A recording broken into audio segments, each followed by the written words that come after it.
नमस्कार, सुस्वागतम दर्शकों। जी, मैं एक बार फिर बीएन एक सनसनीखेज खबरें लेके आप लोगों का दरबार में। जी हाँ, इमारतों से पंछियों का टकराना कोई नया बात नहीं है, लेकिन न्यू मेक्सिको विश्वविद्यालय के वैज्ञानिकों का एक नया अध्ययन संभावित कारण पर प्रकाश डालता है। यूएनएम वैज्ञानिकों, उनका नाम डेविड टेन और निकोलस फी मुलर के नेतृत्व में अध्ययन किया गया है। जी हाँ, भूवैज्ञानिक आला मॉडलिंग का उपयोग करके एक उच्च कटिबंधीय एशियाई शहरों में पक्षी निर्माण टकराव की जैविक और अजैविक चालकों को सुलझाना हाल ही में कंजर्वेशन बायोलॉजी पत्रिका में प्रकाशित हुआ था।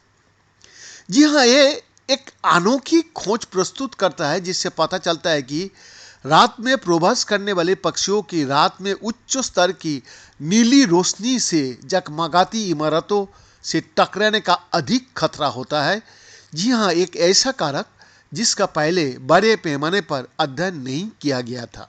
ये घटना वैश्विक है, लेकिन पक्षी निर्माण टकराव के बारे में हमारी समझ में महत्वपूर्ण अंतर मौजूद भी है। उत्तरी अमेरिका में जहाँ पक्षियों की टक्कर के अधिकांश अध्ययन किया गया है, अनुमान है कि हर साल इमारतों की टक्कर से 365 मिलियन से 988 मिलियन ये पंखी का मौत हो जाती है, जिनमें ज़्यादातर प्रवासी पंखी शामिल होता है। अध्ययन के अनुसार केवल बहुत कम अध्ययनों ने उच्च कटिबंधीय, विशेष रूप से एशियाई और अफ्रीकी उष्णकटिबंधीय पर ध्यान केंद्रित किया गया है, और इस बारे में बहुत कम जानकारी है कि दुनिया के इन हिस्सों में पक्षी कहाँ और क्यों इमारतों से टकराता है। इससे अतिरिक्त पक्षी निर्माण टकराव के अधिकांश अध्ययन आमतौर पर शहर का केंद्र या विश्वविद्यालय परिसरों में कुछ मुट्ठी भर इमारतों पर किए गए सर्वेक्षण पर आधारित थे।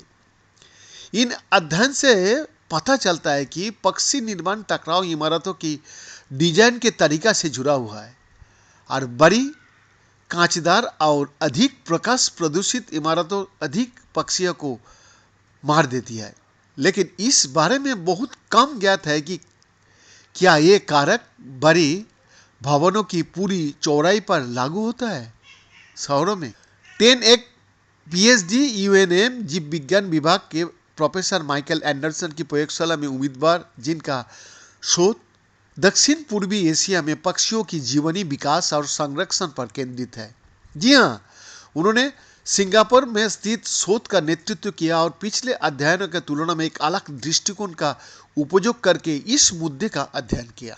शहर के केंद्रों में बस कुछ ही इमारतों का सर्वेक्षण करने के बजाय टेन और सह प्रमुख लेखक निकोलस फी मुलर ने सिंगापुर की पूरे द्वीप से मृत पक्षियों की सामुदायिक विज्ञान अवलोकन एकत्र किया, जो एक घनी आबादी वाला शहर राज्य है जो न्यूयॉर्क शहर से थोड़ा छोटा है।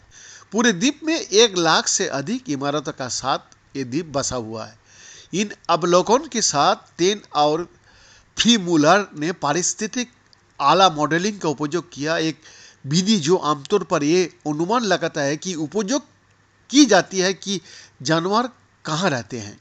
इसके बजाय शहर का पक्षियों का मौत का स्थान का पुनर्निर्माण करके अनुमान लगाने के लिए कि इमारतों की टक्कर से पक्षियों के मरने की सबसे अधिक साधारण और संभावना कहाँ थी। बीएन का रिपोर्ट।